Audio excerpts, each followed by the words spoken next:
Some kids have a hard time getting into sports because they're just plain scared. So joining us now to talk about it is our sports doc, Dr. Stankovich. Thanks for being here today. So let's talk about your first point about sports phobias, and that would be the classical conditioning of fear.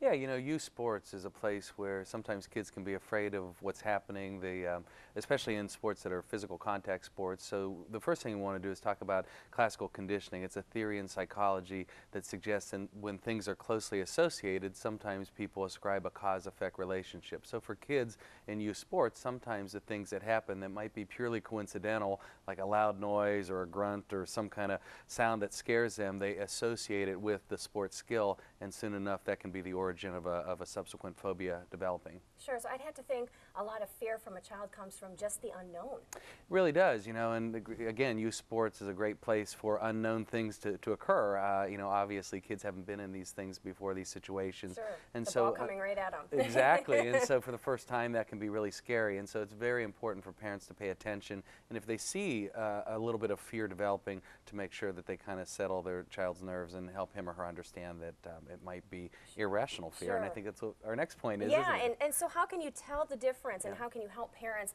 let them understand the difference between reality and that irrational fear? Yeah, you know, the first thing that parents should do is just listen closely, and if they do start to detect that their child is developing a fear, you know, really listen to what the child is afraid of. If there is something legitimate to be afraid of, I mean, say for example it's a piece of faulty equipment and the child is actually enduring some kind of physical pain, pay attention to that. But if it's more of the fear of the unknown or fear of things that just aren't logical, parents might want to sit their child down and try to have an age-appropriate discussion around that. Sure, and when is it time for a parent to kind of know the difference in their child and say, maybe, you know, this child can handle this and maybe they can't?